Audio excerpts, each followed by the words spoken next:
Now, hello and welcome to yet another episode of Things That Go podcast. I'm your host, Sonia, and today we are thinking and setting and going on issues around public integrity on the political side of taking public responsibility and also political responsibility rather, and also changing a little bit of a mindset around how we view and think about politics. And for that, I'm joined by Sonia, who is the Communications and Research Manager at the Botswana Center for Public Integrity.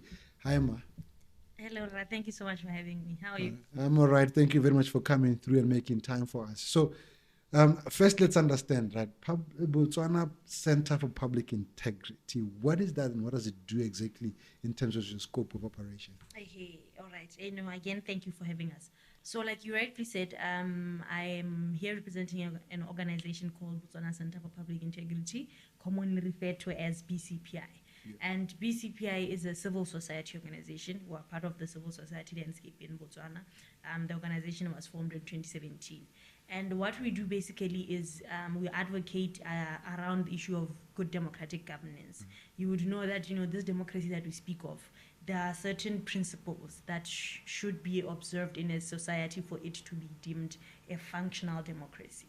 And basically, BCPI's role is to make sure that occasionally we note and advocate around certain issues that we think could be used to enhance Botswana's democracy, or those that we see as harming Botswana's democracy. And the specific one that has been the core of our advocacy for the years that we've been running is corruption. So BCPI, a lot of people that do know of us prior to this conversation would probably know us in terms of our advocacy around corruption, in terms of us calling for reform of the legal framework around corruption, us doing public education to the young people, the old people about what corruption is. And, what now has happened in the immediate past is that now we've sort of broadened the conversation because, like I said, it's not just corruption that's an issue in a democratic society. There are other issues as well. So that's when now in the last 2 years or so you've seen us, now have a voice in other issues as well, whether it be judicial integrity, rule of law, elections. Right now I'm having this conversation with you around, the fact that it's an election year. We've had other conversations as well around the topic. So at the moment, we are trying as much as possible to be all-encompassing in terms of the democratic issues that we touch on, but at the core of our formation and what we've done so far has been the issue of anti-corruption.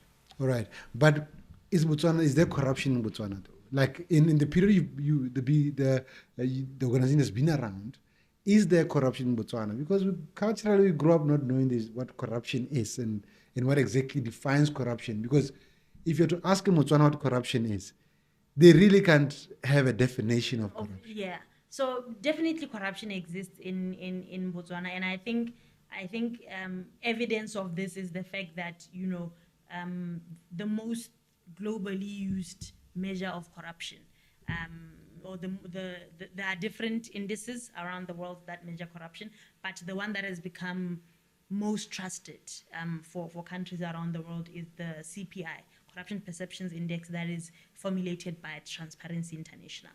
And, when you look at Transparency International CPI, they measure the level of perceived public sector corruption in a country, ranging from 0 to 100.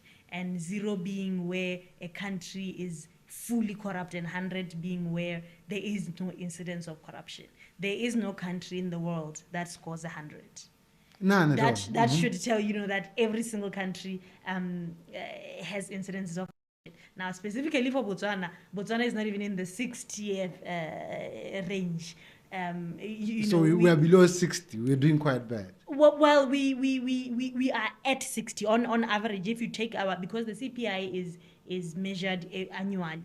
If you take a look at the different scores that we have registered every year since the inception of the CPI, our average score is around 60-61. We have our lowest score in the CPI has been a 55. That was the 2021 CPI. That was our lowest score historically, 55 out of 100. And, we've never gone past, I think it's 68 or 66 past that point. So we are at just 60-61 if you look at our average over the years, and that speaks to the performance in general. Means that if we were in a classroom setting, we would be considered an average performing student. Okay. Our performance in terms of fighting corruption is average, and it has never been better than that. Is there a way to measure what exactly it is that puts us in that average? Is it nepotism? Is it briberies on the road? What is it? Is it tender rigging? What exactly could be with Botswana? Because I do know that it focused a little bit on obviously on public service, but what defines our because in Botswana, same names in the same ministry and same department and same parastatal don't really hurt anyone. I don't think they bother or embarrass anyone. What defines our corruption? Well, I think the Botswana situation is quite perfect for the CPI in terms of the fact that the problem that we see majorly with corruption is in the public sector, which is where the CPI focuses. But of course, we know that there are incidences of corruption in the private sector and definitely in Botswana as well. But I think the CPI focusing mainly on the public sector. For Botswana, that's a good thing because that's the majority where the problem is. And especially for us as BCPI, having done work around corruption, when we say the public sector, we then went further and interrogated and realized that within the public sector, it's especially prevalent within public procurement. Okay. The tendering system. So the tendering is where the corruption as we've come to understand it, that is where the majority of the public sector corruption that we see in Botswana is. Of course, like I said, we are talking majorities and minorities, meaning that there are incidences, like I said, in the private sector, as well as other parts of the public sector that are not public procurement. But in terms of when we look at majority between private and public sector, it's more public. Within the public, in the different parts of the public sector, it's prevalent more in public procurement. Okay. And for in terms of performance in the CPI, the index itself, it's quite complex in terms of how it computes each country's score. But what we've realized over the years is that countries that end up being able to register serious movement upwards on the index are those countries that sort of focus on legislative reforms. Okay. And in this instance, I would perhaps give an example of a country that is Mauritius.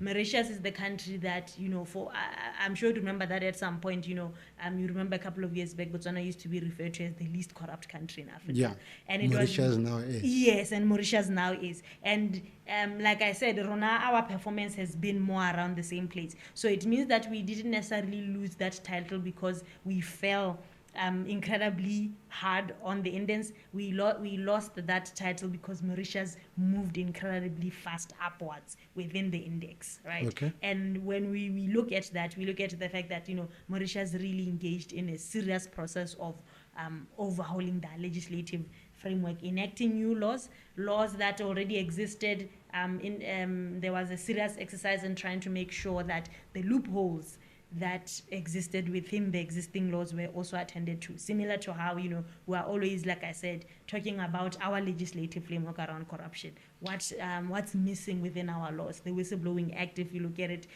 for years now we've been preaching problems within that act.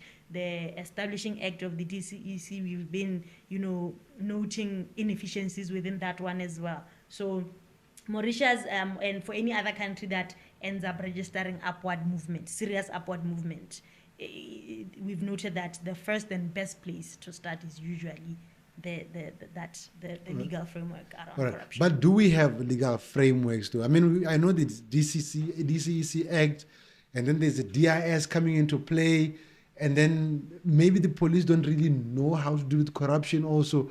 Do we have frameworks that balance the knowledge of how we deal with corruption? If someone was to say, Botswana deals with corruption in this way, can we have an answer? Yes, we have a legislative framework in the sense that we have institutions that work around the issue of corruption that are established by law. We have laws that provide for corrupt crimes, so to speak of. the resultant punishment that would be due for people that are convicted of such crimes. Yeah. So definitely the existence of a we do have an existent legislative framework. The issue is just its effectiveness. When you speak of Botswana, the main issue is the effectiveness of the guards that have been put in place. Because a lot of the time we, as BCPI, we mention that the laws and the institutions that we have towards fighting corruption, they look more like a checkbook exercise. It looked like Botswana just wanted to have a law that speaks on corruption, just wanted to have an institution. Like tick that, boxes kind of thing, yeah. And we always say that the thing that will take us up now is for us to make these things now effective. We wanted to tick the box of having them. Fine, we did, we have them. Now let's tick the box of making them work for what they are supposed to do. All right. Yeah. But now, looking at the state of the country now, right? Are we getting better as far as corruption is concerned? When you read papers, there's always news, especially private media. They have content and news about corruption in the space, and they always show cases, especially during COVID. It was quite bad. How are we ranking now, especially after COVID? We're definitely not getting better. Like I said, we lost that title of being the best performing African country on the index around 2018, 2017. There. And I also said that 2021, which is just yesterday basically, that's when we registered our lowest score on the index since being on it. So that means that in 2018, 2017 we lost that one of being least corrupt in Africa, and that, like I said, was a result of Mauritius registering a higher score. Fine, but then after that ours started falling as well, to the extent that in 2021 it was at 55. And then, of course, we rebounded in the 2022 one, where we then went to 59, I think, yes. And then 2023, we fell one place again to 58. So you can see that now it looks like the 50s might just be becoming our norm now. For all those years we were in the 60s and that was our norm. Now the incidence 58, 59, 58, 55 suggests that maybe we might be cementing our place within the 50s range, which is essentially a bad thing. And even outside of the technical stuff, BCPI, like you said, just looking at the media, familiar with CPI, just based on they can see that incidences of reports that speak to somebody being accused of corruption, being on trial for corruption, have increased. If you look at previous years, we see that more nowadays. I think the scariest one of them all is that now we see our judiciary as well now in the incidences of corruption, that the stories that we see in the media. All these years when corruption has been a problem in Botswana, I think the one arm of government that has relatively done well to stay out of the conversation and the foray of corruption has been our judiciary. But in the last 2-3 years, we saw it now. I don't want to say finally as if it was a good thing, but we now see it. We saw it entering the corruption conversation, and it has been, dominating the news now more than even the people or the sectors it found there in the news concerning corruption. So there's definitely a need to worry about corruption now more than in past decades. So you're saying that there is some corruption, or there's corruption within the judiciary system, right? Well, if media reports are anything to go by in recent times, then yes. Okay, but what now has changed? Has it become weaker? Is it because people have changed? Because one of the things that I've observed in Botswana is that since our independence, right, there's been a growth of people. The judges we had then, but we still have the same judges from back then, quite a number of them.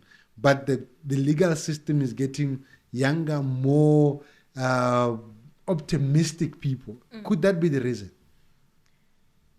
Well, of course, the disclaimer would be that there would need to be, empirical research in terms of the academic reasons behind the corruption that we see as being introduced into the judiciary.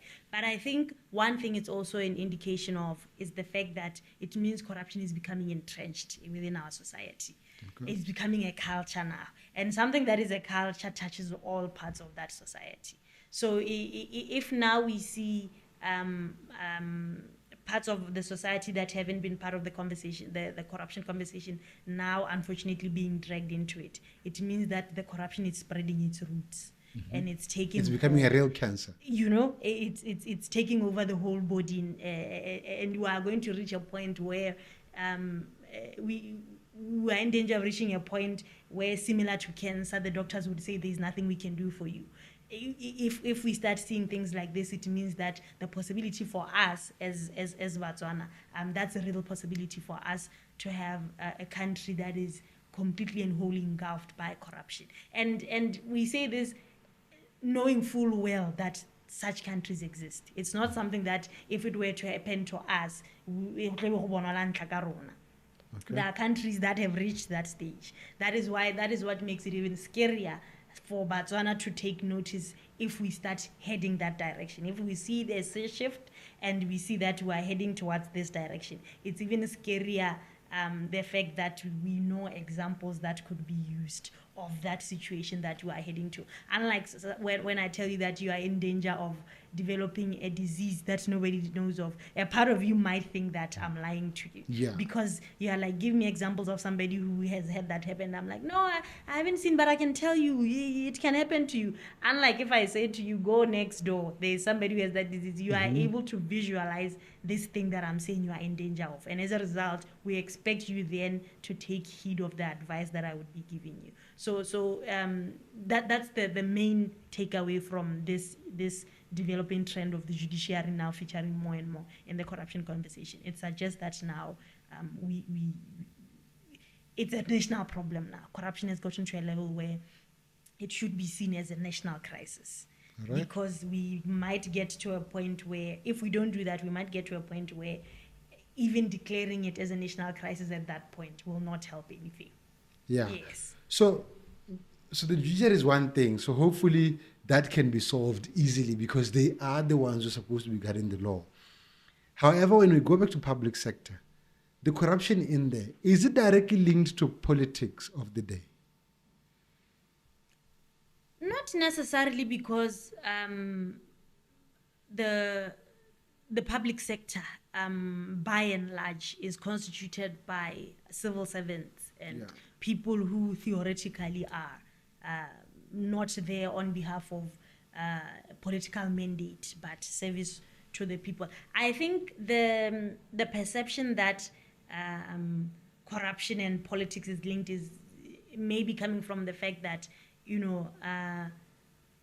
the corruption of politicians is the one that headlines the media, because those are the people that we know. No. The corruption by politicians or the corruption of politicians? The corruption by the politicians. Okay, yes. Good. Those instances are the ones that, dominate the headlines. Yeah. And by and large, it's because those are public figures, so to speak. It's unlike if somebody says, puts a headline that says Sonia accused of corruption. It's not as captivating as... a dog beat a human being, so what? Unlike where it's somebody that we know, a minister of this and that, the president, maybe vice president, so to speak. So the good thing about that is it makes people hyper aware of politicians' actions, in that we then now start looking at them, always looking for instances of corruption. But it's a bad thing, so to speak, because now it means we ignore civil servants, especially high-ranking ones, who have all the power and now the secrecy to perpetuate corruption, because in our minds we built this idea that corruption equals politicians. Okay, but again in Botswana, the problem is that politicians, especially when we take cabinet ministers, they seem, and I don't know if this is true, but they seem to have a bit of a powerful voice. Something can be done and agreed now, and then the minister comes and says, no, that's not going to happen that way, it's happening this way. Political control of the senior public officers, is it there in this country? It's not there to the extent that is needed to effectively fight corruption. Okay. That is where the issue of, I'll give you an example here, asset declaration. That is one of the reasons why, we've been advocating for a reform of our asset and declaration law, to effectively make sure that senior civil servants and politicians are held accountable and are held accountable to the same level, that we know that the public offices that they hold affords them access to certain information, certain public funds, and the like. So it's not effective as it is currently. Okay. Yeah. So now I'm going to ask this one because we're going towards obviously understanding politics. Are politicians corrupt in Botswana? When you look at what the trends and what the media says and what you guys might be coming across as you do your researches. We have corrupt politicians, and that is the statement for every country. There is no country where we could say that all the politicians are entirely corrupt or all of them are entirely clean. There is a bunch of corrupt politicians in every system, whether democratic or otherwise. I think the problem is just that the purely ethical and the purely transparent politicians are always in the minority. Okay. And that then means that when you look at any picture, the big part stands out first. You'll notice the little details much later. I'll give you an example. If you look at the study on voter apathy that the IEC commissioned in 2022, it said that part of the people that were interviewed that said that they had not voted in the 2019 elections, although they were eligible to vote. Part of the reasons that people gave were they said there is a lack of credible and ethical political leadership in the country. But they're the ones who are voting for them.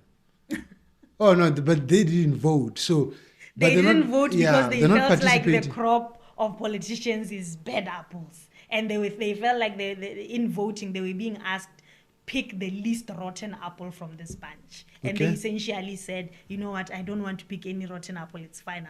I'll walk away. So that's basically the analogy of what they were saying.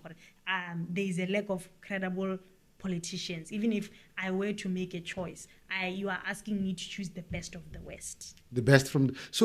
But now, are we saying that our political system, our democratic system might be corrupt? Because if we are giving up on these politicians, they are voted within the party, right? Whether it's BCP or BNF or BDP, right? They are voted inside the party. Are we saying that inside our parties, the rotten apples are in there? So, because primary elections are what determines who's going next. Are we saying it's already so bad that even the primaries are like, it's just for the sake of it? Well, I guess the answer to that would have to have been sought from those who called them the bad apples. It might be that they feel that the party system is a breeding ground for these unethical politicians they speak of. It might be that they feel that the whole of Botswana, we are just a bunch of unethical people. And even you and I, if we were to join a party, we will still be, unethical leaders. Unfortunately, the study did not go so far as to probe the exact framing of what they meant when they said lack of credible and transparent leadership. I guess that's something we could call as a shortcoming of that research. But it's worrisome enough if they feel that the lack of ethical leadership is across the aisle. There is no, they don't even consider it to be ruling party opposition. They feel like the whole crop is corrupt. That's reason enough to worry. Because it means that they feel that there are shared values between these two groups of people. Those values are bad values. Yeah, no, there is a bit of talk that these guys are friends. Outside Parliament, after insulting each other, they are all friends. They drink from the same cup. Could that be one of the reasons why people don't trust them? It might be, but for me, I've heard that argument before, and the problem with villainizing politicians for being able to look beyond each other's party colors. It's like we're expecting them to be politically intolerant. So it's a thin line. For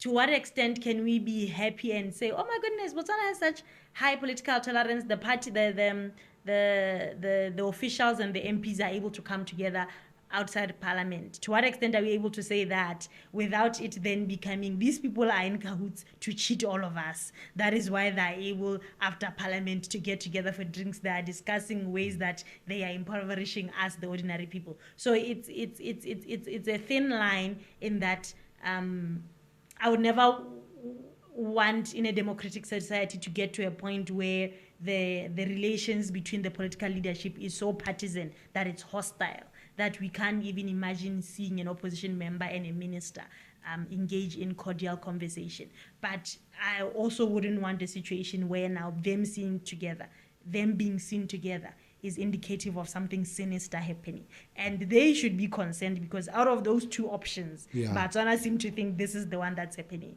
that they are in cahoots. So as the political leadership of the country, they should then now realize there's a need to rehabilitate their image. Okay. There's something that has broken down between themselves and Botswana that is causing them. If one picture can have these two interpretations, but your citizenry is inclined to the negative one, it means something has happened that has caused them to believe that the likelihood is this bad one, not the good one. Political tolerance is at an all-time high. So that's something that I would want our political leadership in Botswana to be concerned about and to take active steps towards mending. But so far I haven't seen efforts towards that. In fact, everything that has happened since that study has made that image even worse. That I'm sure that the percentage of people that feel there is no credible leadership in the country has increased since the 2022 study, just based on what I've seen developing since then. There are more, I would like to believe on the surface of it, there are more people now that are even more distrusting of the political leadership. Right. So now we look at Botswana politics in this way, right? The voter apathy, when you look at the report that has come out, is it because of is it a certain age group that's not voting, or is it generally just across people just saying, look, I'm not, regardless of age, I'm not voting, these people are bad people? Well, the study sort of gave a general look at voter apathy, where they saw that, okay, of the people that were registered to vote, 71% were able to vote, 29% didn't. And then they went into this 29% that didn't, that were apathetic, that we call the apathetic voters.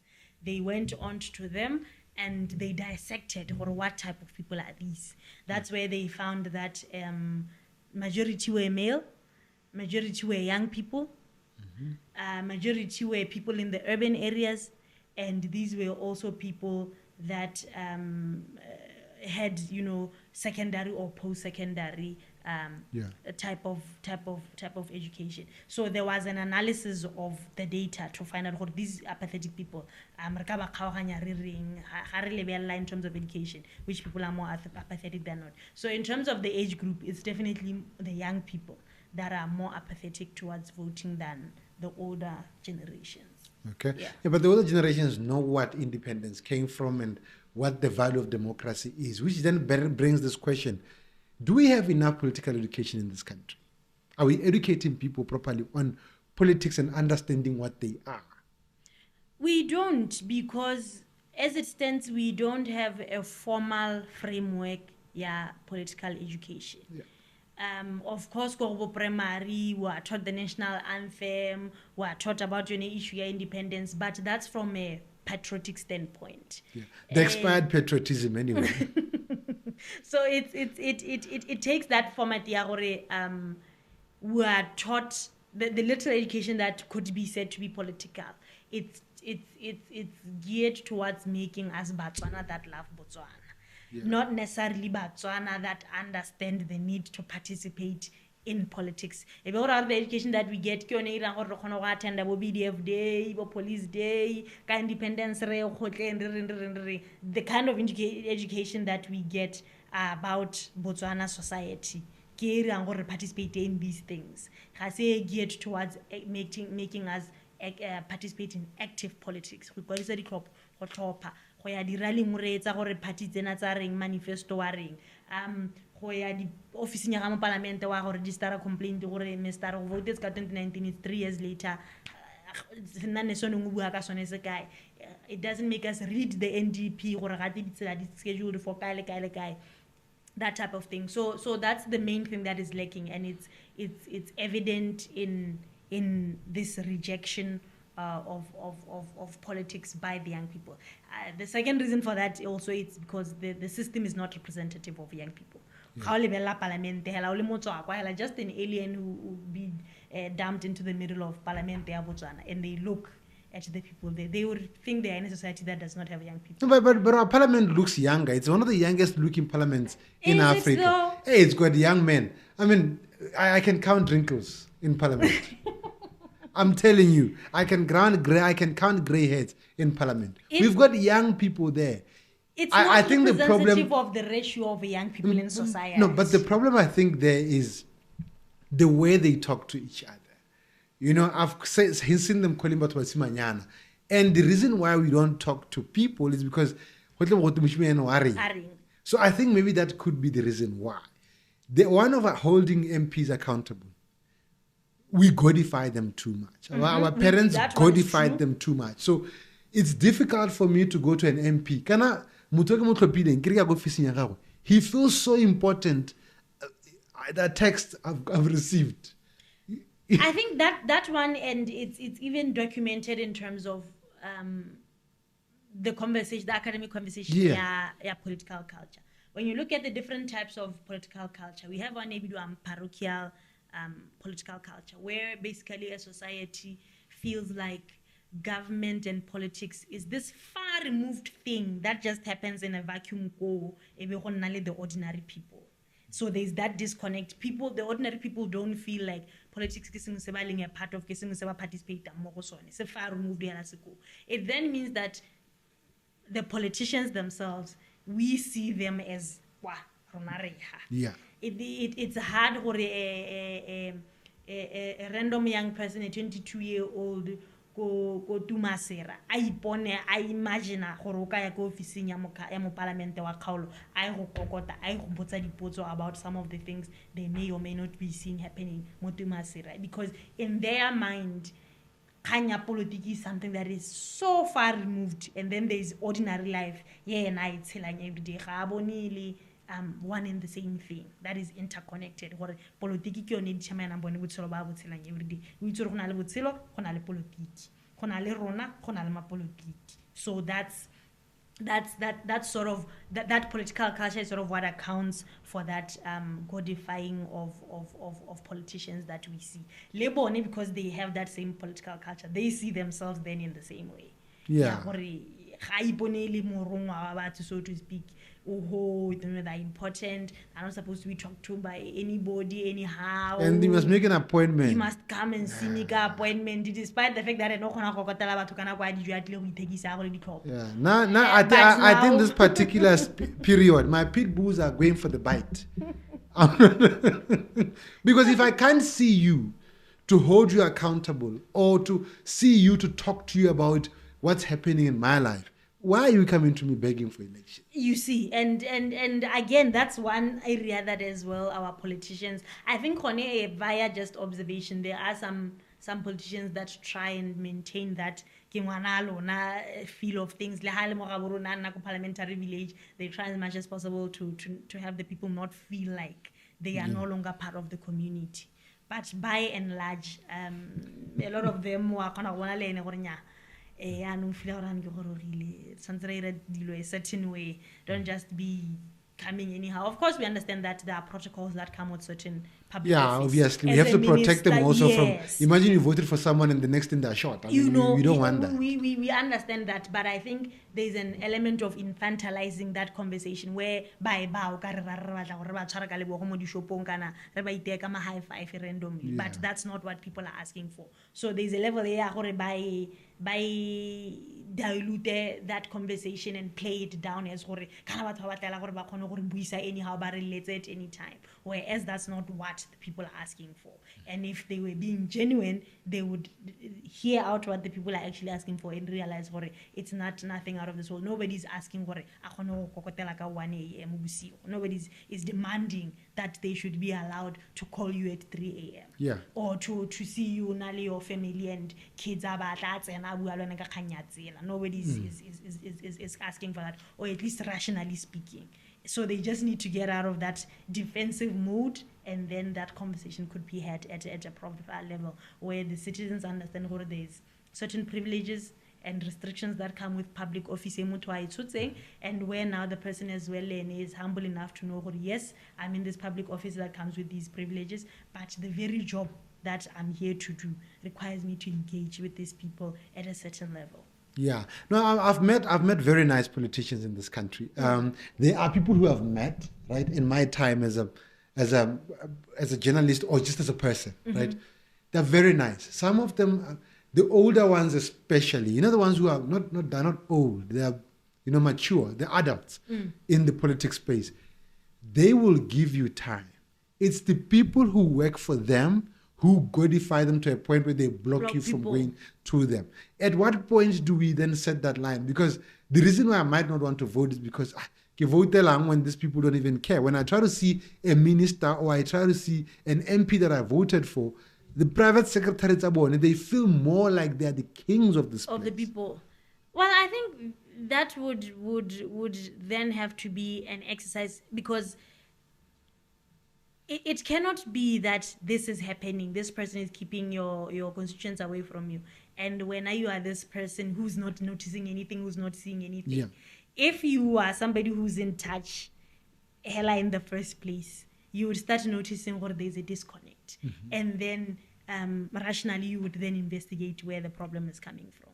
So as the politicians that already did not have some type of feeling towards engaging with people, if they were to be unfortunate enough to get a gatekeeper like that, they would be in a position to realize it. But if you're not realizing that you have a gatekeeper, it means even in the absence of the gatekeeper, we're not interested, because if you were, you would see that and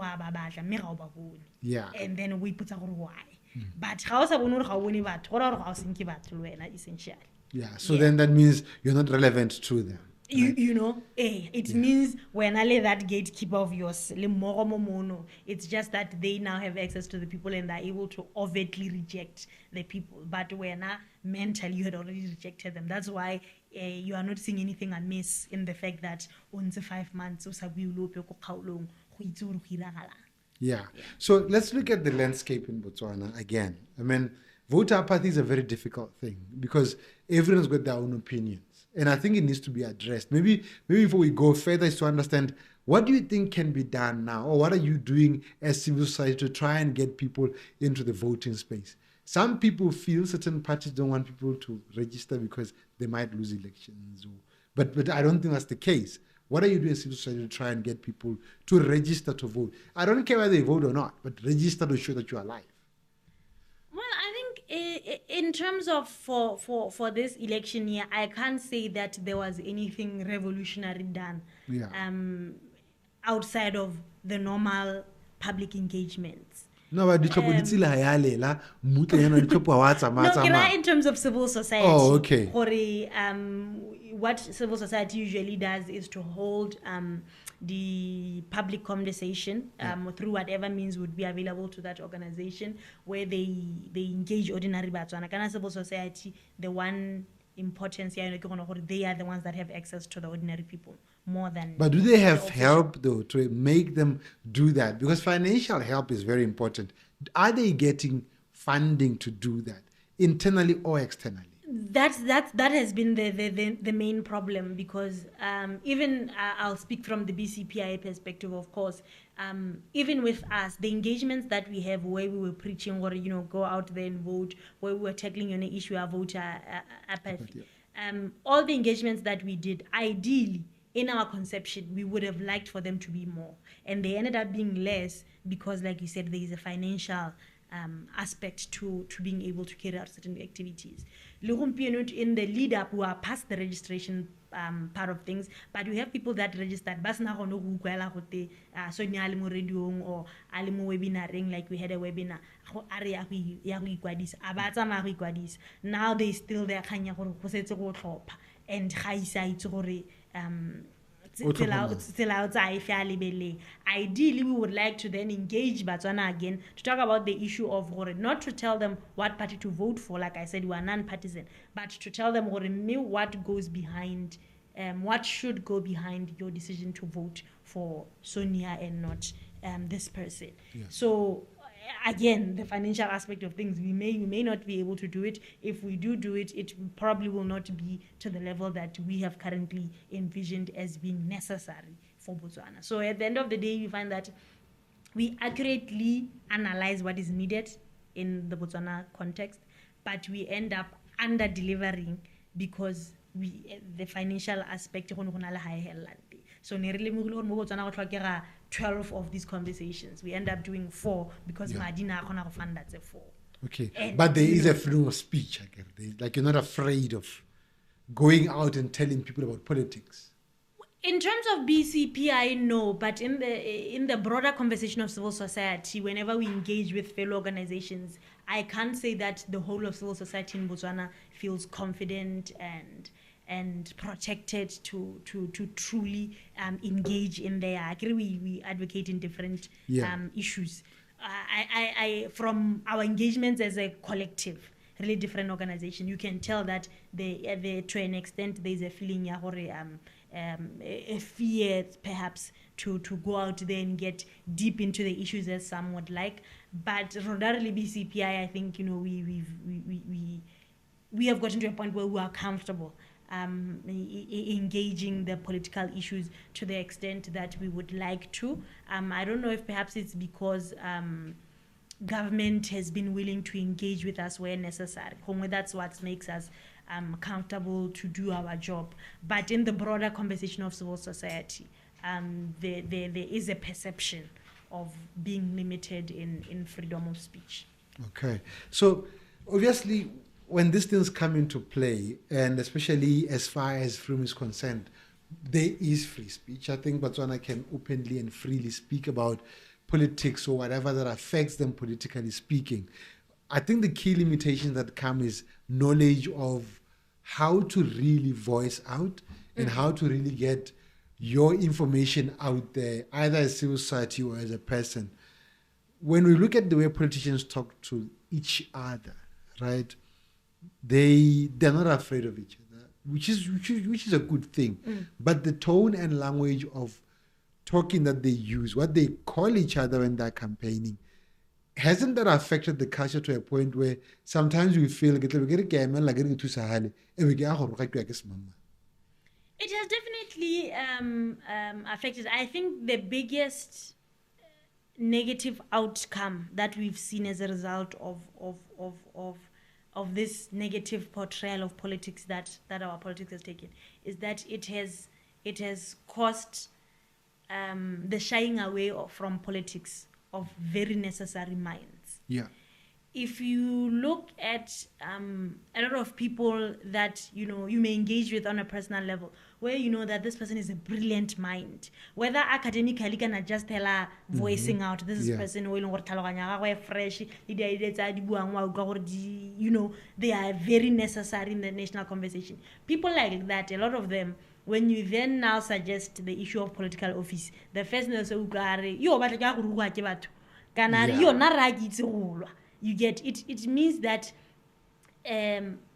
because of those that type of politicking, where it's politicking of derogatory terms, sometimes threats of violence, it puts people off of the process of participating in politics via standing for political office specifically. Those type of people will vote, but that's the bare minimum. That's all that they're willing to do. They're not going to get themselves in that crowd. How small, get into political office, to them, they equate that to soiling their name and character. And it means they have come to a point where they associate politics with being soiled, with being a dirty practice, being a soiled enterprise, lacking integrity, lacking morality. And for somebody who feels that they are a person of certain morality and integrity, they then conclude space cannot be for me. So I think whenever I see those types of engagements in our politics, whether I could freedom square and parliament, for me the thing that hurts the most is I realize that they are not realizing the long-term effect of that. No, maybe they don't think people can hold them accountable to that. I mean, possibly they feel that it's not something that they can be punished for, but outside of not being punished for it, they don't realize the outcome of doing it. Okay. Even if there was punishment for them for acting in that manner, they still don't understand. And now as a result, the nation will never get to benefit from their brains, because from across the aisle or whatever else, and even if there was punishment, those types of people are put off by the incidents of that happening, regardless of even if there's punishment, the person is put off by the fact that something like that happened. Okay, so now let's zoom into, especially with that, now that we are at that space, right? The live broadcast of parliamentary sessions in Botswana, right, by Botswana television, obviously by Parliament itself, is that a good thing? Has the government done a very good thing there? It was a very good thing when it came out. I remember as BCPI, we had the conversation exploring it, and, we had sort of a looking back conversation when it marked a year since the live broadcasting of parliament debates had been in place, when now to celebrate a year of us having access to parliamentary debate, we sort of commemorated that with a conversation. And I think for us, the reason why we are so happy about it is because it takes away some of the mystique behind politics. Yeah. Like I said, we have that problem of a lot of people thinking that politics is it's very serious. It's not for an ordinary person like me who's just a random person on the street. But seeing live what goes on in parliament, seeing that process, these laws that I'm subjected to on a daily, what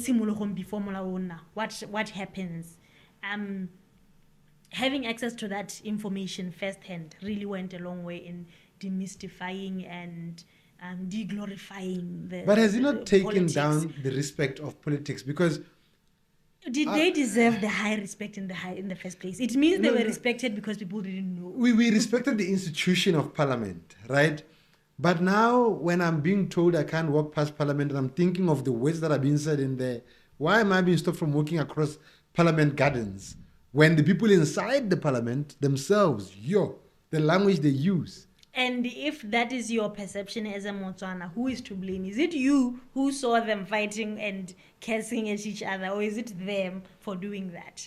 So it was necessary for that to be highlighted. Or we don't have serious people in there. It was necessary for their unseriousness to be highlighted to Botswana. Okay. Mm-hmm. Because it highlights it as a problem. The first step to solving a problem is to know that it exists. But they don't have public relations, these guys. I mean, the way they talk shouldn't have been prepped and told and trained that, look, you are going into a public space now. You will be on forget national TV. You will be on the eyes of the people, TikTok, Facebook, YouTube, everyone included. Shouldn't they have been, for the sake of their integrity, yes. Shouldn't they have come and said, guys, guard your integrity now, because you're going to be in the eyes of even 7-year-olds who know certain bad words even I didn't know because they learned them in parliament. I mean, like I said, the departing point would have been to say that we know that they have that problem and then we prep them. But prior to that, everybody just thought, honorable. They are as honorable as the titles they I'm take. even afraid of calling them honorable. You see, but now issues like that conversation, should there be some form of integrity training for them? They are able to come up because we've realized that there's a lack. Yeah. La ntlha ne operate under the assumption that honorable XX means XX is honorable. The title honorable, but there's no honor in the honorability. Means that Gaobola is honorable. Now we've the veil of ignorance has been lifted. We understand now what somebody can be honorable Gaobola but not being honorable. Yeah. And then now the conversation can be had now. How can we bridge that gap? Because like you are saying, we have young people now that toddlers that how moraore enact for me a scene from parliament. The things that they do. Luena, you are ashamed. That's what comes to mind. Our parliament. You can only imagine about the people who are in that instance. Ideally, if they are a person of conscience, we expect that kind of development in society. There is a problem, and then now we can, as the adults in the society, have a conversation. The batch of MPs that will be coming in, should they go through some sort of training? What form would it take? Who will be administering it? Jalo jalo. But all I'm saying is the fact that we are able to come up with such ideas is based on what we saw on TV. Prior to seeing it, nobody would have had that conversation because we didn't know. We just hear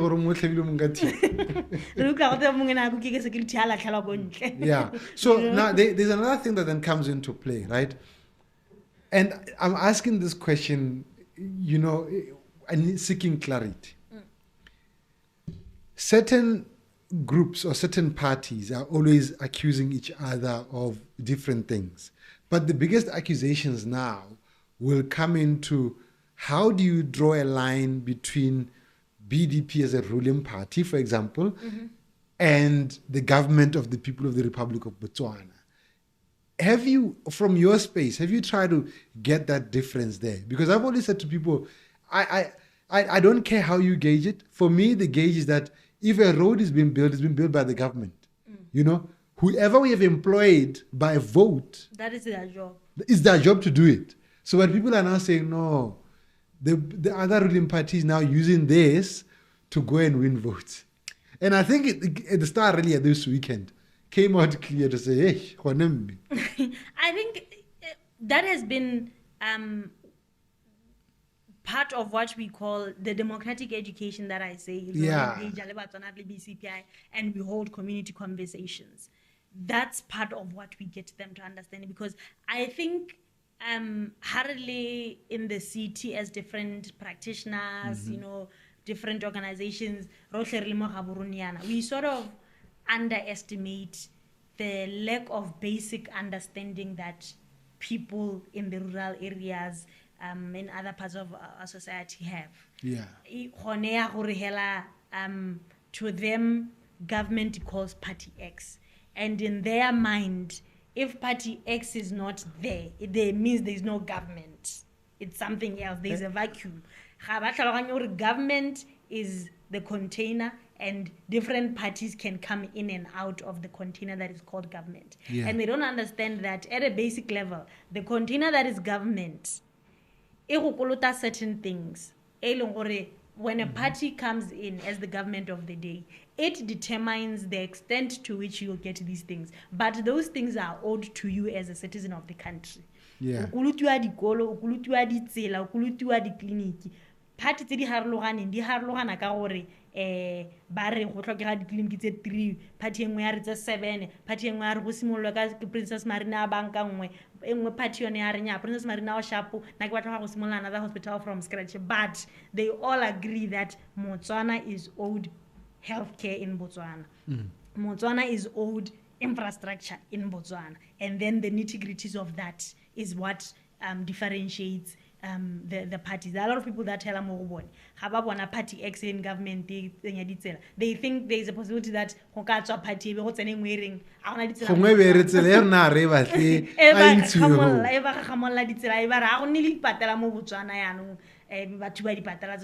is no health care. So these kind of discussions, that is the essentially the cornerstone of our public education engagements. We just take it to those very rudimentary grassroots level type of understanding and a very really discuss it, because we realize what there is the part of society that is completely left out. That's the nitty-gritties. Yeah. So these issues at the A and B level of things, they don't understand what these issues are. And essentially, Ghana, I think a lot of people as well, the ones that are privileged to have this information, the lack of information of the other group affect because they are going to vote based on their level of understanding of issues. Yeah. And you are going to feel hard done ubona quality of leadership mo la saying is a match with your understanding of issues. It's because voting was not extended to you and your class of people only. There is a big group of society that you and your class have left out, who are the ones who determined political leadership we complain and they're the ones who voted with higher numbers. Exactly. So now I know we can take that to the lowest level, but what do you think can be done now? Because people are still on the same thing, that when you look at parliamentary debates, right? We don't know what the responsibility of our MPs are. Is there a responsibility to go and argue for us? Let's say, hypothetically or however, someone votes for opposition or believes in the opposition party, and then some tell him, le vote opposition. Do opposition members of parliament or politicians have a bit of a say in developments that are supposed to come, regardless of which party is holding that seat? Well, in the Botswana context, we would have to then look at, our democratic system as well. And that question would then become complex, because that opposition MP would have as much chance as any other MP to contribute to the debate. Yeah. Me at the same time, they are handicapped because there is another group that's the majority. Whatever they decide will pass is what they will make sure passes using their numbers, right? So it becomes an issue of, do we say because this person was allowed to say their mind about this issue, do we then say they had a say in the issue? Do we look at the fact that in the end, what they voted for is not what transpired? What transpired was the wish of the majority. No, but their say, they had their say.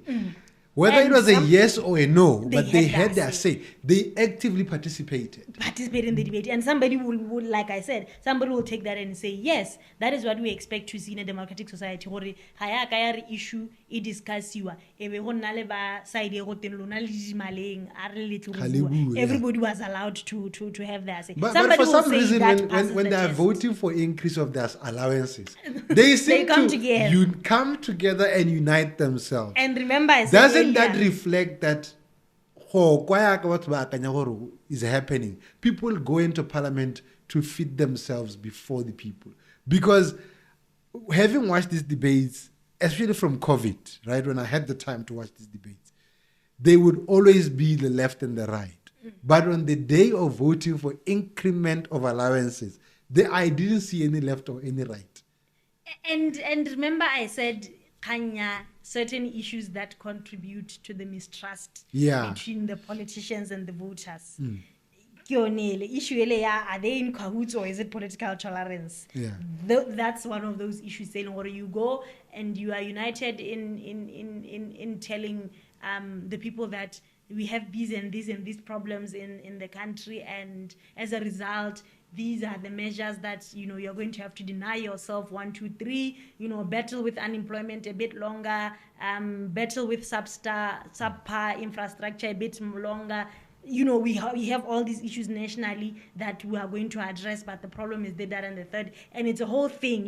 One side is pulling the other side is pulling the other side. But then there's this one issue that is beneficial to the whole group, and all of a sudden there's no unison. Dissension. Everybody's just in unison about that. So those are some of the issues that, of course, contribute to that lack of mistrust, where it seems like, you guys, you are in agreement about impoverishing us. You might differ to the extent that you think we should be impoverished and you should be enriched. But at the end of the day, you are seemingly in agreement that you should be enriched, we should be impoverished. And like I said, it's unfortunate that the politicians don't seem to think that there is a lack of concern. There is a concern in the fact that that is how their citizenry and the electorate views them. But I think it's an issue that I would have loved to see them take more seriously. That essentially Botswana ba latlhegetswe ke tshepo mo go bone as the leadership of the country across the aisle. That's something that they should have, to me, taken to heart. How did we get to a point where but to them, I don't know if they think it's something that will self-correct, if they think that if they ignore it long enough, people will eventually forget. I just sure Botswana balebala kabona. Maybe that's maybe that's what they're banking on. It will go away. But the unfortunate thing is, if they were to get to a point where Botswana batlema setlholo ba ra sepe, it means that Botswana would have turned into them. In nakanya go siame ke a didimala ke emela gore nna ke nne mo parliament. And that's the entrenchment that I talked about. Now, being a member of parliament becomes a job that someone is looking forward to be. Yes, for lena tla ba bontsha gore okay ne ke le didimaletse ke le bona ke ne ka bua until ke itidimalla ke kopa gore ga go tsena nna le lona le ntidimalla, and then that begins the descent into terrible times if you get a society that gets to that point where ba bona gore the leaders didn't care about this issue. Le bone ebe ano kana ke ra gore you can only cry for so long, we ignore it until we itidimalla. Yeah. And if the politicians are looking forward to that point where Botswana now unfortunately for them, if they think that would be the end of their problems, it would just mean that the people are waiting for the tables to turn. Yeah. So now, obviously, coming out of that comes another part. Right? We're still going to touch a little on parliament.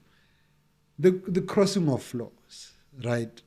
Does that affect my decision to wake up, register to vote? When I voted for someone and then all of a sudden they've crossed a whole floor and they've gone to another party altogether with my vote that I gave to them because I preferred a particular party that they were representing at the time. I think prior to us enacting that law, yes, where somebody floor crossing meant that they migrated with their seat. But having corrected that with the law to say I think that was one way of ensuring that the power still rests with the people, voters. Yes. I would not want to believe that there is anybody who wants to go as far as to say people should be barred from crossing at all, because that is essentially limiting their freedom of choice and participation. So I think in terms of ensuring that politicians still enjoy their rights of association and participation, but the voters still have the power of determination, I think that has been fixed with that lawyer who make sure how move how city. So I would be surprised if there's anybody who in this round of voting was apathetic towards voting, and they said it's because but remember they don't know this. Remember the people who are sitting there. I'm asking this question because I'm asking it for someone who doesn't know. Someone is sitting at home and saying, can't the last elections I voted for someone. Jiggy, they've gone to a different party. Now I'm stuck with having voted for a party the person is representing me in a party that I don't actually like. So is this education reaching people? It's not. It's not yakakibua, or those are the things. I'm speaking from a viewpoint of us having engaged people and shared some of that information. But of course, it hasn't reached anywhere. So for a person who's still under the impression, migration means with the seat, they are unaware of that development. That's no longer the case. It's very much possible for those people that lack that information. There are reason for not voting. The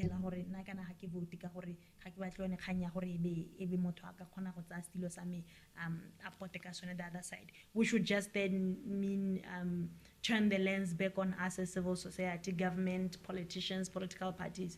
We really need to do more in terms of educating the people, especially in civil society, because we are, for the most part, the media and the civil society, the ones that are not educating towards a specific side. Yeah. Kana the political party, as much as they have responsibility to educate, education I think is tailor-made for a specific outcome. Yeah, which is me winning the elections. Which is it's essentially sena gore we on top. It's essentially sena gore ke tswelle ke le mo government. So the lens then turns back on us, especially media, civil society, to amp up education efforts. As much as that we talked about earlier, there are certain limitations in terms of finance and the like. Yeah. So talking of the finance and stuff, IEC clearly has a lot of money. They even went to Zimbabwe. They clearly have a lot of money, right? I don't know about clearly, but okay. Don't they have a responsibility towards education of people? I'm looking at this current elections, right? There is no mood. We used to like Pina Politile. We used to like Muliana Ditopo. We used to see that. But the IEC seems a little bit mum in terms of pushing the mandate. Or I'm not seeing what they're doing. Well, I think for this cycle of elections, yes, we can agree that the hype wasn't as much as we are used to for you and I and those that have prior electoral cycle experience. But one issue that we've always advocated for, which perhaps accounts for this lack, because Ghana, a lot of people have been crying for years now for IEC public education, and it's because it's not entrenched within their mandate to provide public education. And the advocacy has been, we need to make sure that in the founding law of the IEC, what's more responsibility of public education? It is there, it is clear, it is precise. So this is an expectation that the IEC has. Because as it stands now, the law just says they're expected to run and manage elections. Okay. So it means public education becomes a by the way. Right. And if it's provided for as a by the way in the law, it becomes a by the way in practice. If you on their main mandate, the responsibilities are the main responsibility, they can then now sideline your public education because of NACO, because of MADI or whatever else. Let us then now these public education efforts. So our advocacy has been to say we need to amend to make sure that IEC, no matter how bad things may get, IEC under the law cannot say we will not run elections.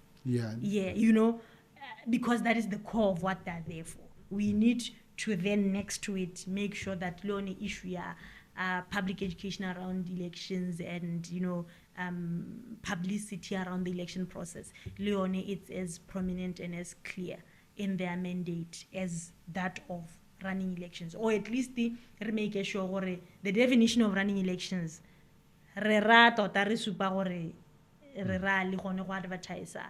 Advertise the process, because like you're saying, I think this time around Hapet was made even worse by the controversies around the process, because at some point, January holy voter registration exercise, the billboards around the city, so it's a different date. The one that was, moved from December, obviously, supposed to be the one, now the billboards they are December 23, January, So I think for this time around, they as well, IEC I would like to believe they wouldn't be defensive in terms of admitting or publicity.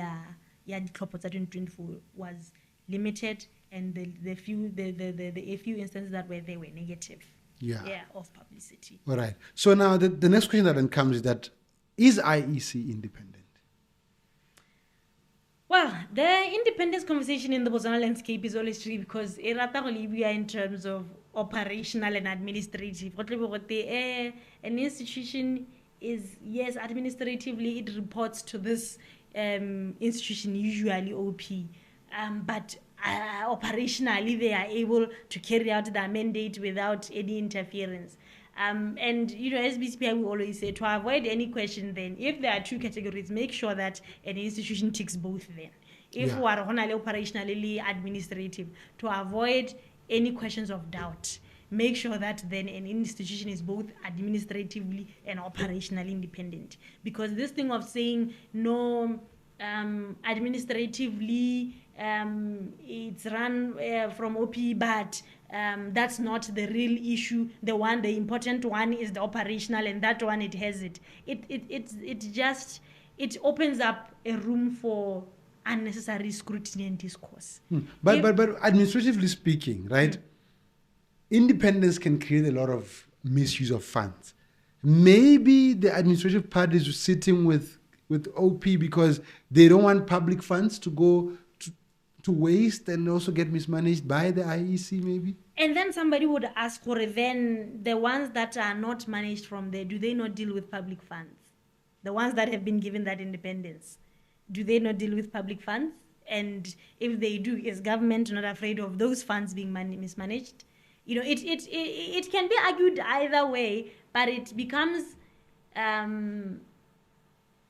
hard to defend when it seems there is a certain mandate of institutions that you have that worry about, but other institutions with other mandates, you don't mind the issue of public funds. You know, that's what would then make that argument quite tricky to defend. You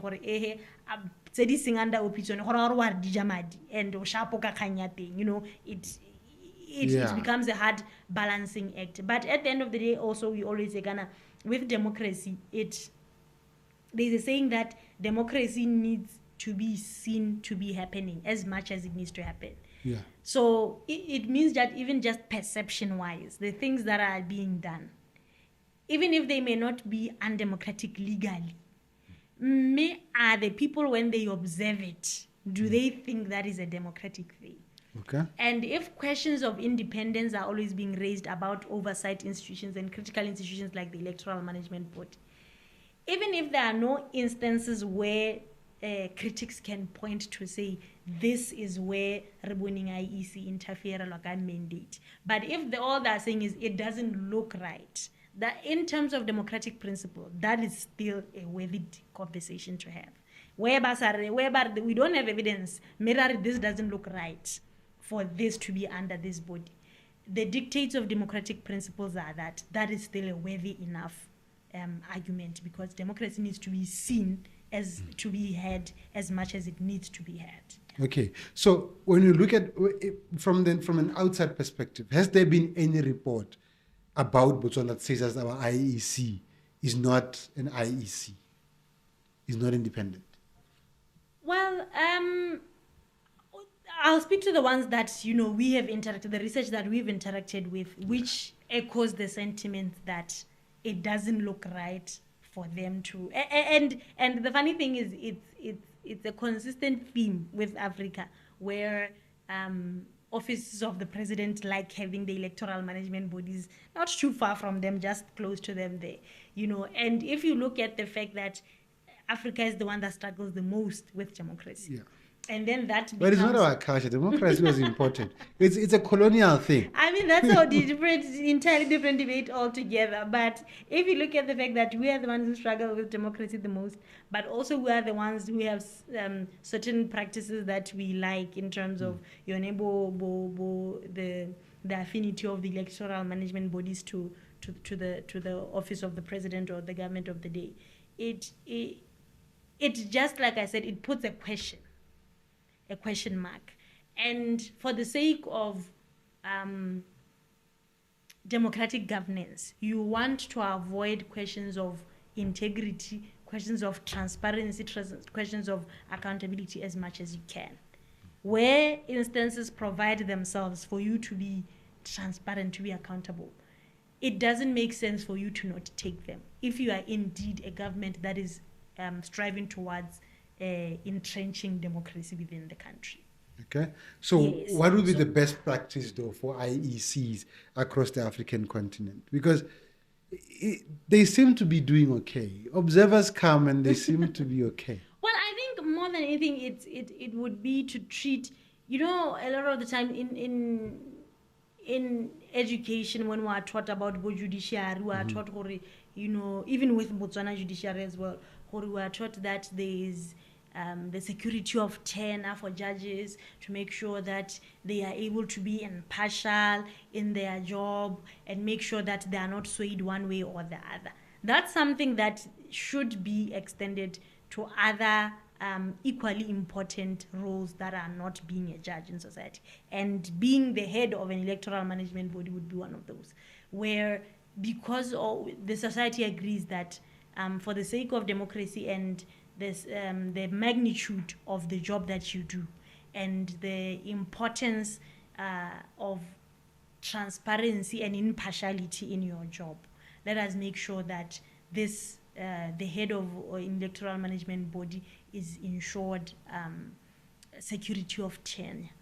Let's ensure that the appointment of such a person is not left to any one entity. And I think that's something that, we were to an extent happy about with the constitutional amendment bill, where, one thing that is proposed to be changed is that the bill wants to introduce a way of appointing the IEC secretary that includes government, where instead of the president just appointing you arbitrarily, he brings in 3 names to parliament, they debate, they select 2 names and give back to the president, and for him to then pick the one. Of course, there are still limitations in that it's still quite dependent on the president. He's the one who brings the 3. He's the one who chooses from the 2, the main one. But the opening of the conversation to at least include parliament is a step in the right direction. And then, like I said, for the entire management body, just having administrative importance, independence as well. As much as we can say, the important one is the operational, but even the administrative, if it's not that important, it shouldn't be that much of a problem to grant it then. If administrative independence is not the main one, then what is the problem with guaranteeing it then, So I think those, ideally you would want to have both administrative independence of the EMB and security of tenure and appointing of the secretary. Ideally you'd want to have both, but in a situation where it seems like you can only have one, then at least one of these 2 would suffice. And it seems like with Botswana, since we lack both, it seems that the constitutional amendment bill is now attempting to give us one of them. All right. So, but then that's an outside perspective. Locally, within the other parties, are they complaining about how the IEC operates or how it's run? As far as administration and operation is concerned. Well, I mean, definitely. I think at the moment the answer is a resounding yes. If you look at the fact that there are qualms with the IEC has even gotten them to the courts of law, before the courts of law, it means that there are queries with. No, but they only wanted one part, which is just observing a voter registration. They wanted one part, but if you look at the engagements that they make when speaking to the IEC, there is an indictment on the overall performance of the IEC. If it's just that one issue was the one that had legal standing and took it to the court of law. But also if you just look at how the parties would talk of the fact that, they communicate with the IEC and they are not getting responses back, they are being dismissed. As much as I'm not in a position to say with certainty that those claims were true, that Bane Barba engaged IEC and IEC was not willing to engage. But it is definitely one more accusation that they are piling on the IEC about how they feel that the organization is failing in its mandate. Of course, there is the infamous one of 2019 elections were rigged. There is no bigger indictment than that, ya gore tota ba dumela gore the IEC is failing at its mandate. Like I said, I can't say for certain that those accusations are true, but they definitely are multitudes of complaints that the main players in the political landscape, which is political parties, seem to have with the IEC and how it's carrying out in its mandate. And I think more than anything for us, the worry has been the extent to which both parties are willing to rehabilitate that relationship, because it seems to be between the parties and the IEC, it seems to be now at a stalemate, where it seems like they've reached a tsamaela go situation. And for us, that would be the most unfortunate turn of events, where either or both of the parties feel like there's nothing left to salvage between the two of them because, like I said, those are the main players in the electoral conversation. The electoral management bodies, there is the political parties, and then there's the voters. But if any relationship between the two gets irretrievably broken down, that is a serious threat to the general democracy as a whole. So ours is a worry of the way that issues between the two are being handled. They are to be expected, but currently it's quite a cause for concern. Right. So now looking at obviously all those things and how we would virtually or ideally want IEC to run, right? The question that comes is that, okay, let's say government says, okay, you want it to be independent, let's put it there on its own. Who's going to fund it? Who's going to? Fund IEC. In the instance where it becomes what the name says, independent. No, it would still be funded by the government government because government funding does not equate to government control, especially and that is the understanding that is expected of any government that is said to be democratic. A purely democratic government understands your money is not your love. You know, the democracy needs to be funded, and sometimes it is funded to allow it to show displeasure with you. You know, so if it means funding the electoral management body for them to carry out a free and fair electoral process that puts you out of power, that is the expectation of any democratic government. And like I said, it's one of those ones that in Africa seems to be the hardest to explain. You can fund. You're not buttering the bread. You know, the cogs of the wheel move like that. Yeah. And it is not up to you as the government of the day. I think there's this infamous quote of one dictatorial president who apparently said he was surprised when one government lost elections. He said he does not understand how you lose elections that when you are the government of the day. How do you lose elections that you are administering? You know, so that's the kind of mentality that we need to dissuade our governments from. And like I said, governments that are claiming to be democratic, these are the expectations for them. So definitely, government can fund, by all intents and purposes, an independent electoral management body. The same way they can do with an anti-corruption organization, an ombudsman organization. Okay. Yeah. So ideally is that it should work in that way. So now let's look at political party funding. Finally, it has come into Botswana, right? What does it mean? Has there already been a mechanism put together in terms of how this money is going to be distributed?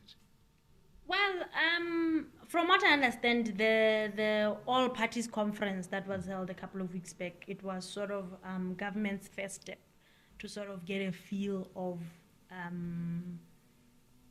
get a start on the discussions around which model of political party funding Botswana should opt to go with, because there are various models that a country that facilitates political party funding can take. So from what I understand, the government, was getting that discussion started in terms of which one might work best for Botswana. And we are at a stage now where we are waiting, I guess, for the publication of a bill to for us to see that this is the one that government would like to pass as the law that governs political party funding in Botswana. And it's going to be interesting to see the one that we go for. I think for me, in terms of a preference, just to increase participation of certain groups, there are certain models where there's funding for a certain demographic of MP, where there's a provision in the law to say that the seat of an MP is, let's say, 10,000 pula, or let's say 20,000 pula. The seat of an MP is 20,000 pula, and for any party that has five MPs, it means they're going to qualify to receive 100,000 pula. But in other countries, they can then say the seat of an MP is 20,000 pula, but for a woman MP, it's 25,000 pula. For a young person, it's 30,000 pula. That then would mean that parties, in order to increase the amount they get, they field more of the women and candidates the young youth people. So I think I think more on the women. The youth, maybe some of them might not qualify. might not qualify. Yeah. So I think for me, that's something that I would love to see, whether it be for both the young people, youth, and maybe and obviously persons people with disability disabilities as well. Or, worst case scenario, just one of that category. For me, that's something that I would be looking forward to having in our model when it is finally put forward. I think another thing I'm looking forward to is having a framework around funds that are coming from outside the country. Yeah. So I think it would be great to have limits around that. I wouldn't want it to be completely outlawed, the receiving of funds from foreign funds by parties. I wouldn't want it to be completely outlawed, but to have a framework around it that regulates it. For me, I think while we wait for a bill to see what government is thinking, wants to introduce as our framework, those are the two things that. But I think the incentifying on vulnerable groups. This will be your minorities, will be your people with living with disabilities, will be youth, and will primarily be also women. And I think that incentive will be exciting to see if it's what Botswana wants to drive, especially that we are on a deliberate mandate to empower women and vulnerable people. Yes, I would be more than happy to see that extra incentives for parties to sort of now be targeted, because it's easy now for parties to say young people don't stand for elections, for primaries, women don't stand for primaries, but knowing full well that there's an extra step that parties could go to try and help those groups. So having that as an incentive will really now prove that point, that all along parties could have done extra to make sure that these people are better represented in terms of their candidacy in the different parties. But now looking at the money, right, is it enough for political campaigns of our parties? 34 million pula. Well, I have desisted so far from categorically saying it's enough or not, simply because it's the first time. And for me as a start, 34 million is a good start. Of course, me saying it's a good start does not mean that I would disagree with any party that after elections says the cut that we were given was not enough for us. But I think just as an opener to the practice and the law, I 34 million sounds decent enough in terms of looking at just the general working of our political landscape. And I know probably political parties themselves would disagree, but that's an entirely different viewpoint. They would be speaking from perhaps a different viewpoint than the one that I'm speaking from. But yeah, I think 34 million, it sounds fair. Okay. You say that you would want limitations on foreign funding of political parties. Why? Why should there be a limit? Why can't they just be open? Because money is money. Well, for me, it would be based on the fact that I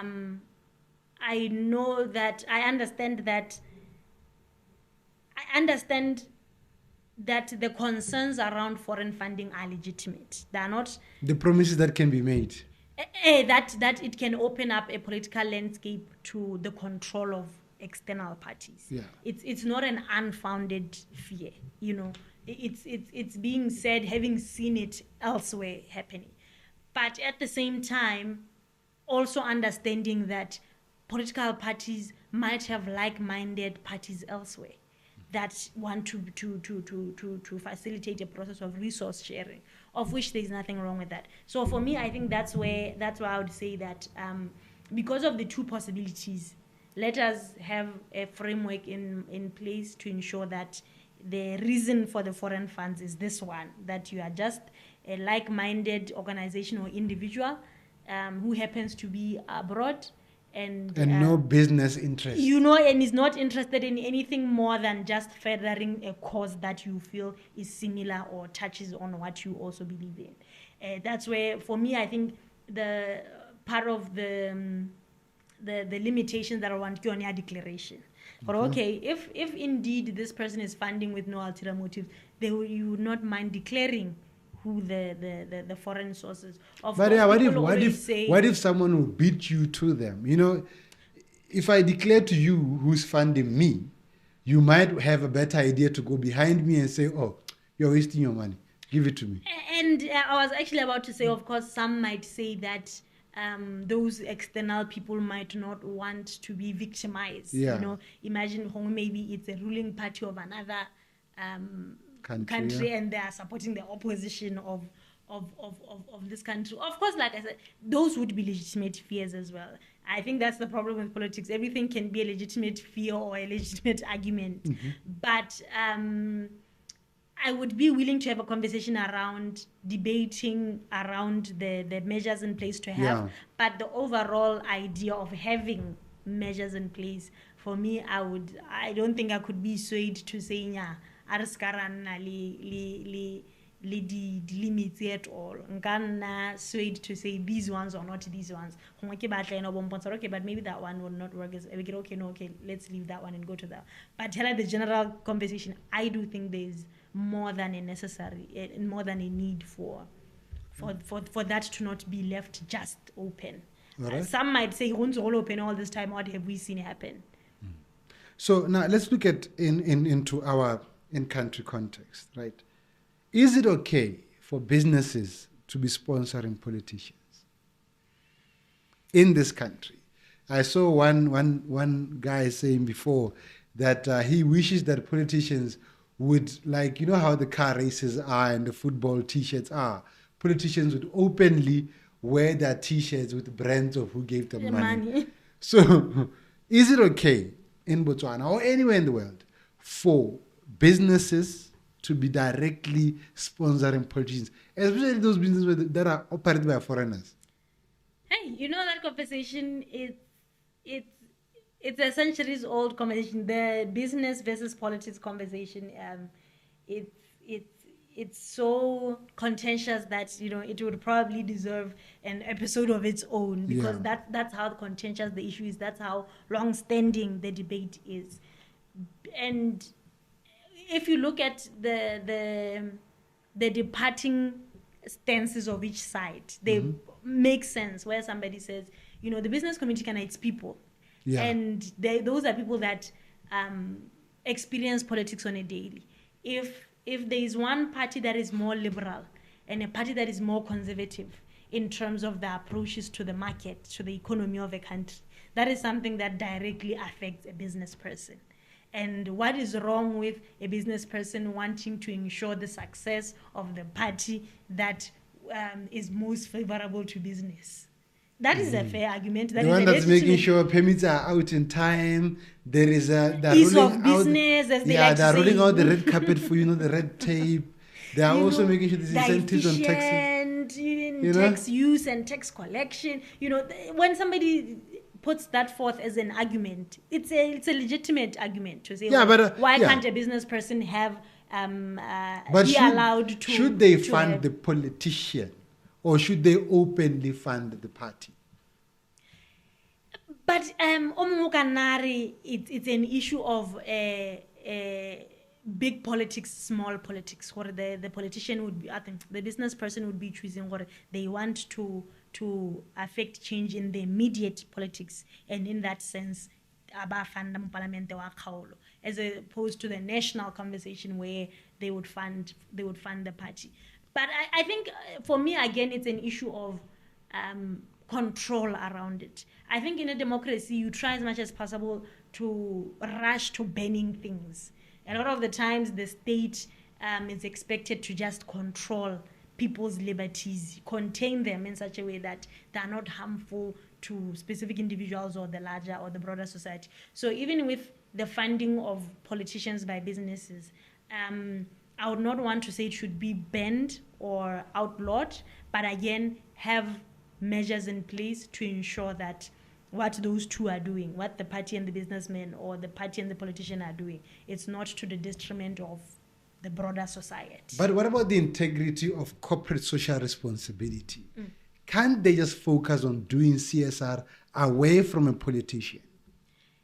It's still, they can do that, but it doesn't then answer the question of whether they have a preference in the policies that are being pushed by different party manifestos. So policies are for sale.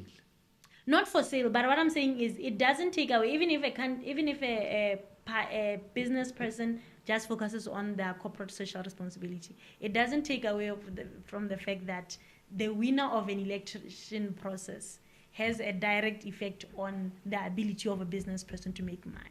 So focus on corporate social responsibility when it comes to the elections conversation. Just focus on you and the customers. Yeah, and forget about elections. And forget about politics and elections. So I'm saying even if they do that, it doesn't change the fact that the outcome of that process you are saying they must ignore has a direct effect on their ability to continue operating, the ability to make profit, the extent to which that, and effectively then the ability to continue this corporate social responsibility that you say they must focus on. Yeah. You know. Okay. So now, just a few weeks ago, Kabo Moraeng launched the peer review mechanism, right? Do you see anything, though, out of that thing as far as democracy is concerned within the African continent? Well, I think that the APRM since inception has been struggling for a while in that African governments struggle to hold each other accountable, which is essentially they must respect each other's essence sovereignty of APRM.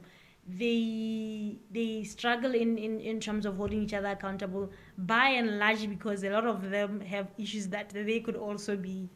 You know, even an issue of how do you, what's that Bible verse say? How do you see the speck in your brother's eye? Yeah. You know? So even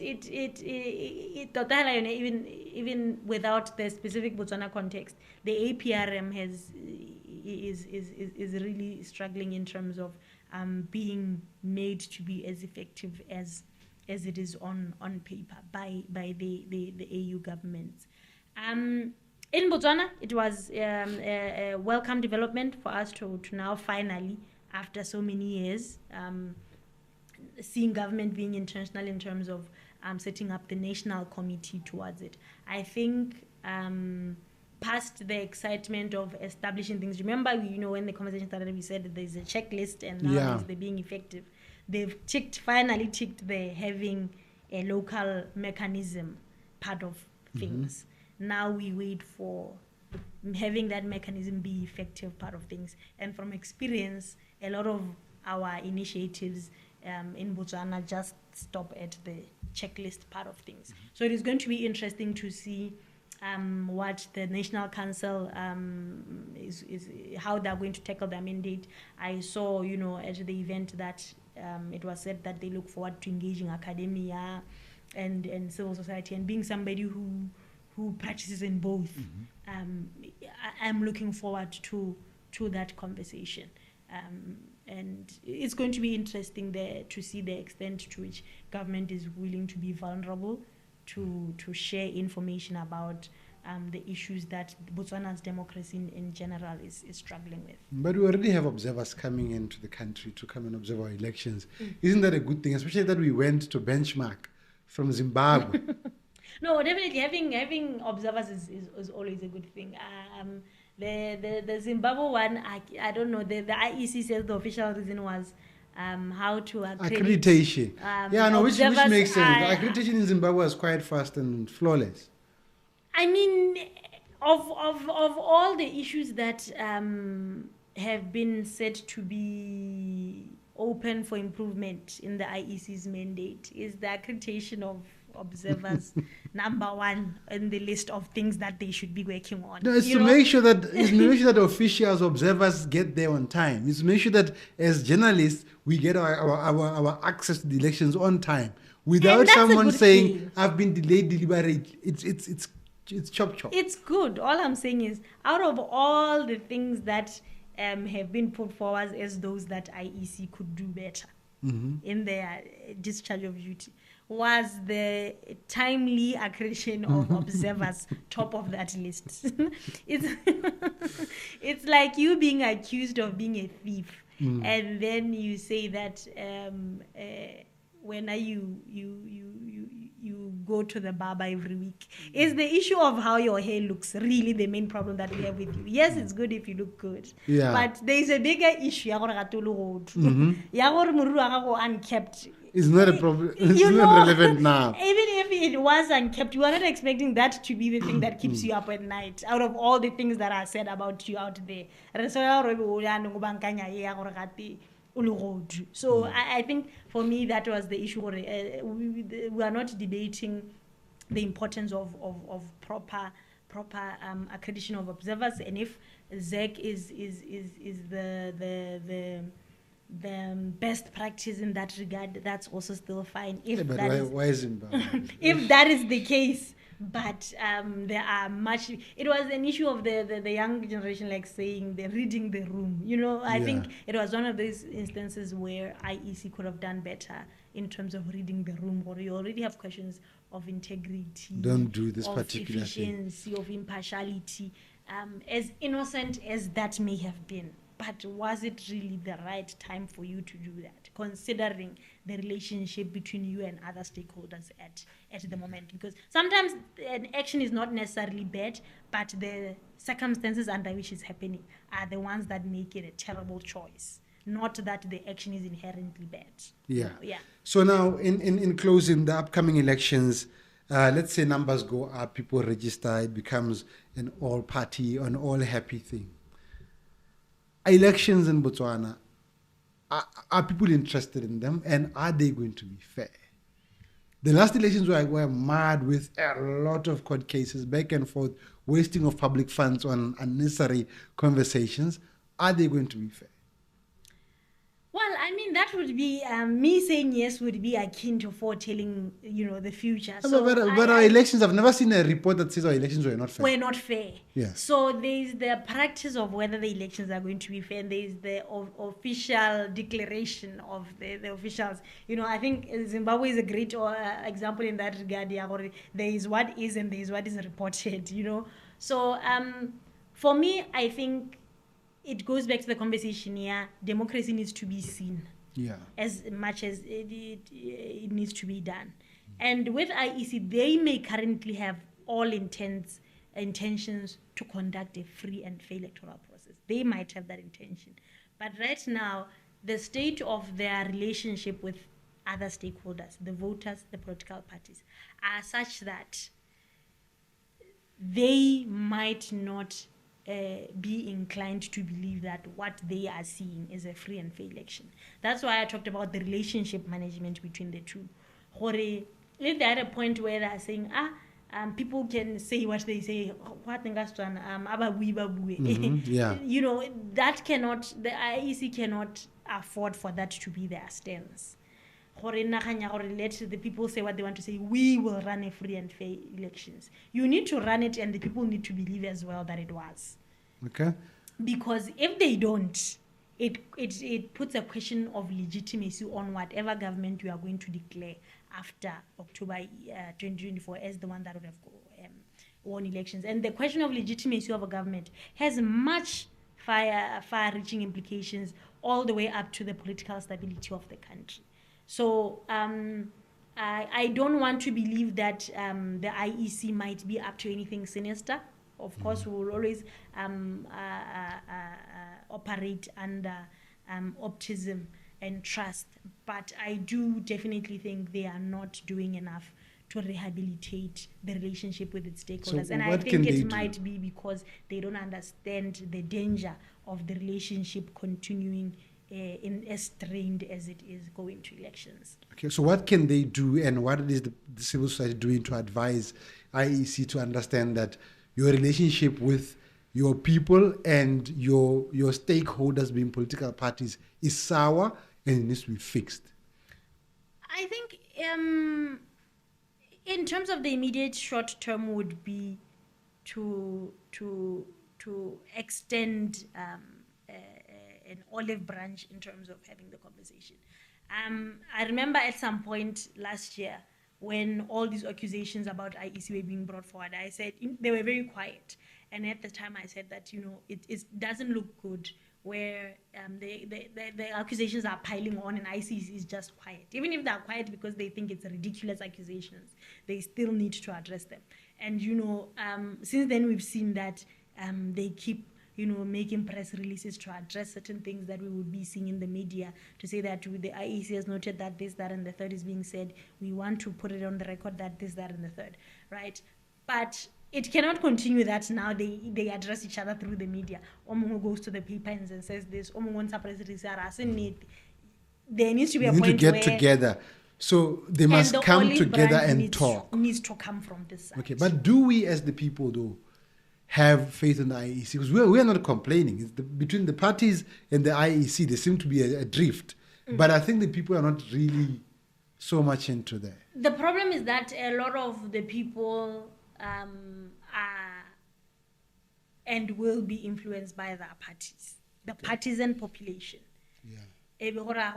So you have those people that that today still will say IEC rigged the 2019 elections. And when you ask for the nitty-gritties, the person is unable to go that deep into conversation because they got that sentiment from the party, right? Okay. And they don't understand it any further than that. But it is still dangerous that they believe that elections were rigged. And that is a position that they got from the party. It means that for the IEC to dispel that notion in that person, they need to go through the route that person still got that notion via their party. There is no proper, more effective mechanism that would enable the IEC to directly dispel those issues with the electorate directly.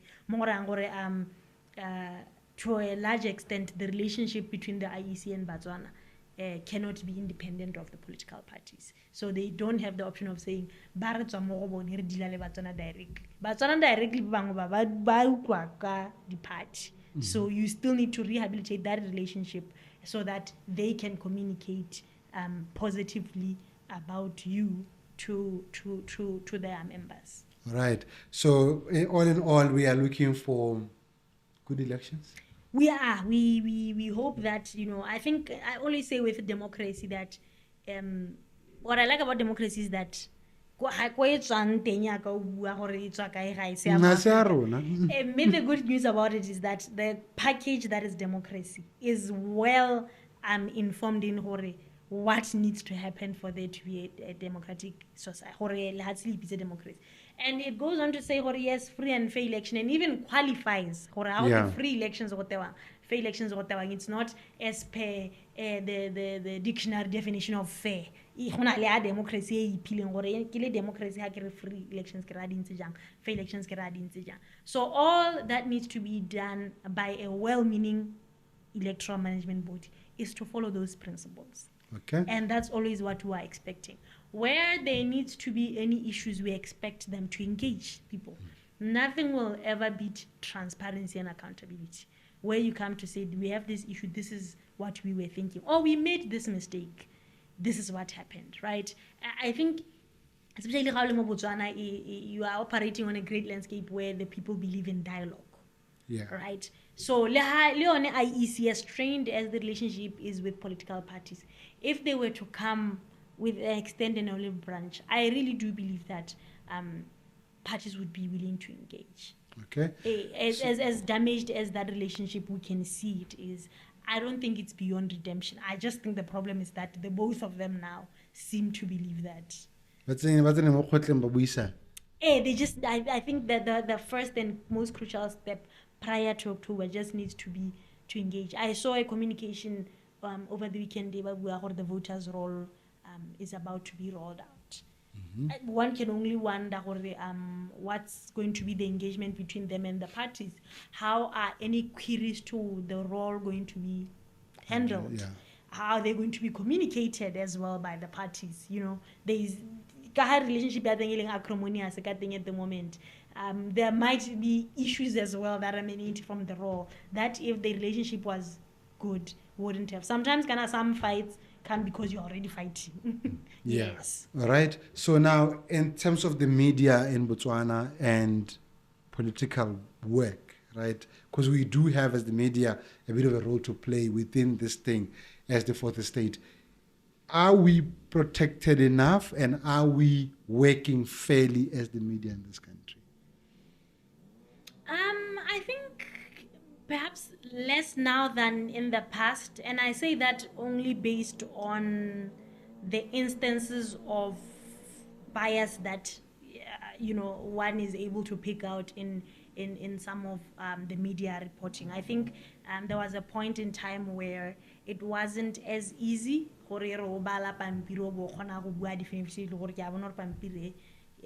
is sympathetic to what party. There used to be a point where that wasn't that easy, and I don't think it's because the people at that time, whether it's the editors and the journalists, I don't think at the time it's because they didn't have parties that were close to them, but I think it's more they respected media ethics.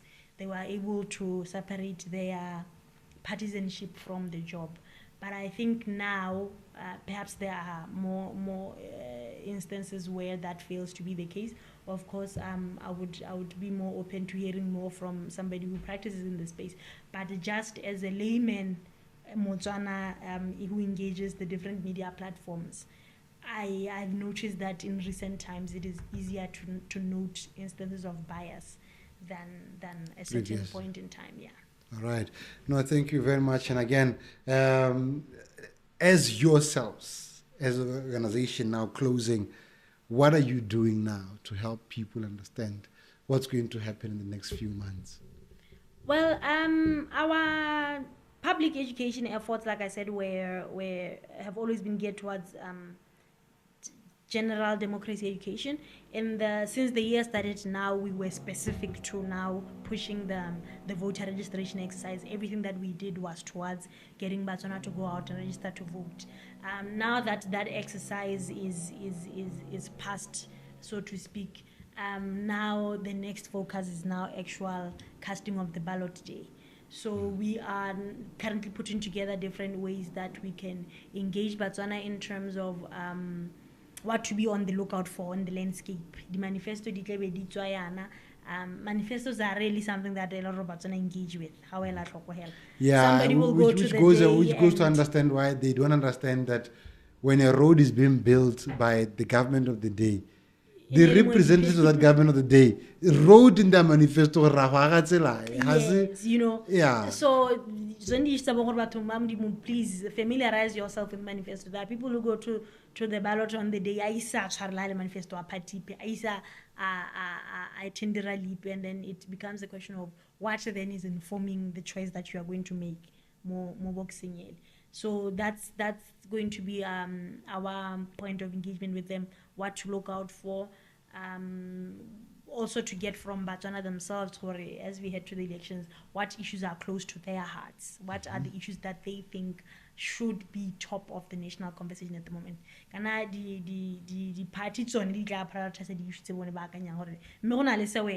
because of the age that you are, because of where you live, because of your gender and the like, there will be issues that you feel should be the national priority. So we'll also be engaging with Botswana to find that out. What are the issues that Botswana think are worthy of being the dominating ones in the political conversation and the electoral conversation, and of course engaging political parties where we can, preaching integrity. In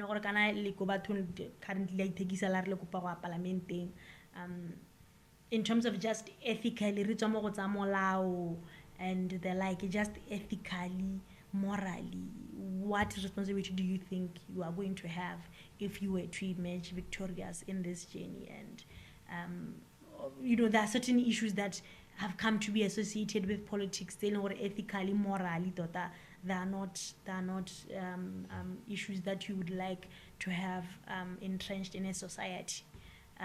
And our engagement with political parties in that regard are sort of on the issues, sexual exploitation at political events, whether it's not so societal, voter trafficking, and more specific to the electoral process. All these issues, we would also want to engage political parties on them. And of course the IEC as well. IEC is an organization that has worked well with us in the past in terms of how we've engaged them.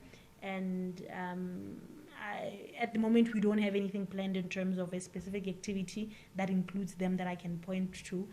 But we stand ready knowing that Boneba open to us. And that's something that we've always appreciated. I don't know if you had a chance to appreciate, the voter apathy report that they published. They had reached out to us as a technical reference group, and I was part of that team there to put together the voter apathy to provide technical assistance with that report. So we're looking forward to exploring avenues where we can engage with them as well, and if our previous interactions are anything to go by, that's something that they will be open to as well.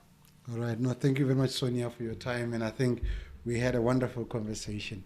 Thank you so politically much. neutral, I hope. I try to be as politically neutral as possible. Look at BCPI, I think that's part of the reason why we have built what I can say is a good reputation among Botswana, in that our engagements just non-partisan leka ditiro, we are non-partisan leka rhetoric as well. So all right. Thank All right, you. and that marks the end of our conversation today on Things That Go. We're with Sonia, talking a little bit about just understanding the political landscape of Botswana.